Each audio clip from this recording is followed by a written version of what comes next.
British Grand Prix is not just about who crosses the finish line first, it's a stage for a high-profile psychological spectacle. And its star, Lewis Hamilton, doesn't need a podium to grab the world's attention. He finished fourth. But his P4 was no ordinary number. It was a message. It was a warning that shook Ferrari and Charles Leclerc to the core. What impact did Hamilton's message have on Ferrari and Leclerc? Let's find out. There were no wild celebrations, champagne sprays, or podium places. But Lewis Hamilton had made his point long before the checkered flag was waved. In front of his home crowd, Hamilton showed that he was not finished yet.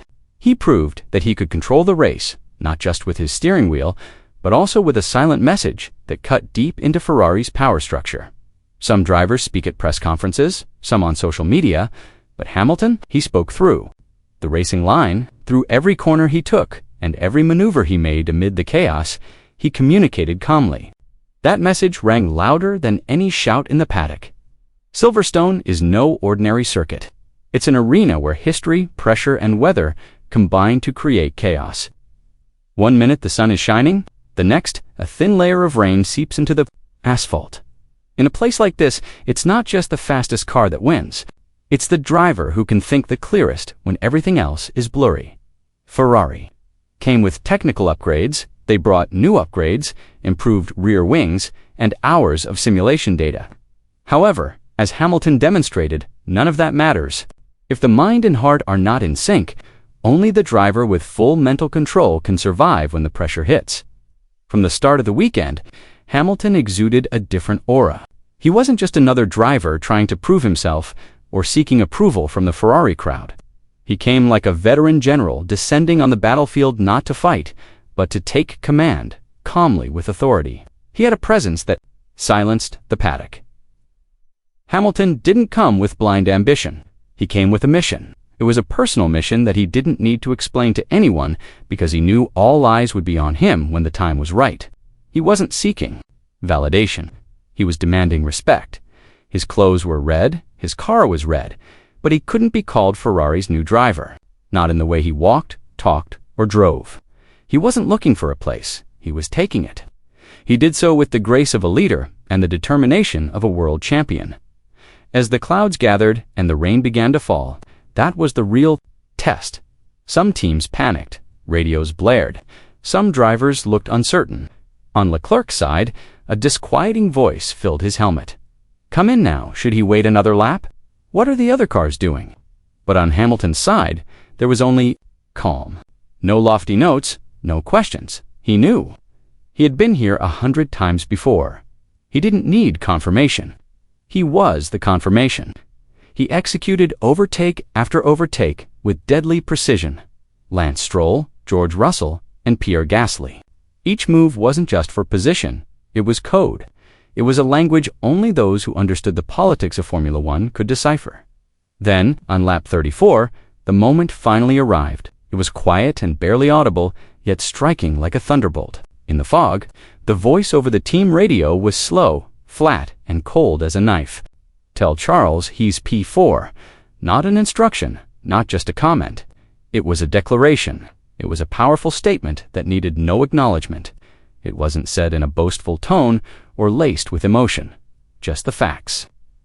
In Formula One, however, facts can be sharper than any strategy.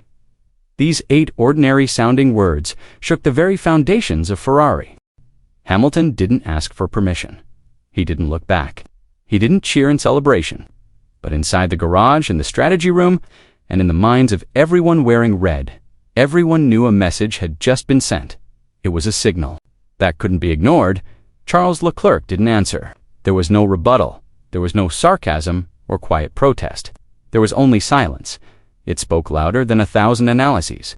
In that silence, everyone watching knew that this wasn't about the race result anymore. It was about dominance. It was about who was truly in control of Ferrari now. 2 drivers, 1 team, 1 car. However, their performances told 2 very different stories. Charles Leclerc still looked like Ferrari's golden boy, protected, polished, and the face of the team's future. But Lewis Hamilton, he was like an old owner returning to his former home and quietly reclaiming the long-vacant captain's chair. Silverstone seemed to have opened old wounds Ferrari had tried to hide.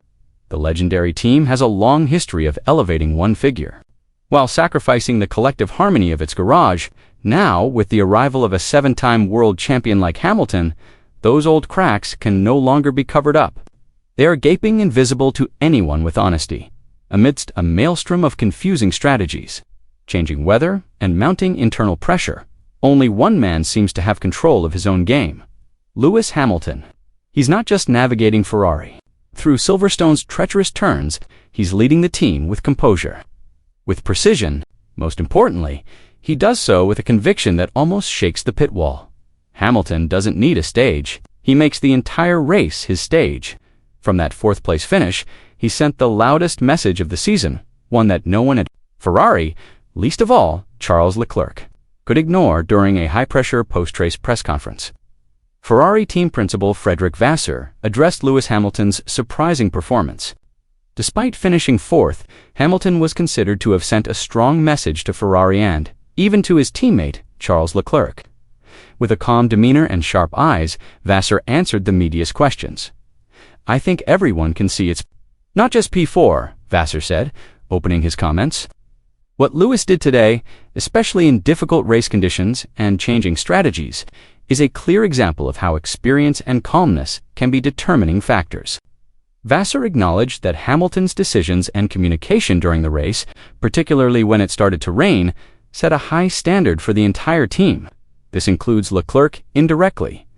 "We have two extraordinary drivers, but today, Lewis showed that he didn't just come to fill a seat at Ferrari. He came to lead."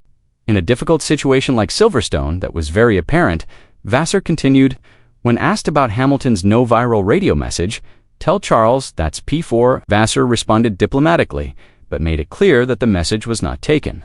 Lightly. "I know it sounds simple, but in Formula One, language like that carries a lot of weight.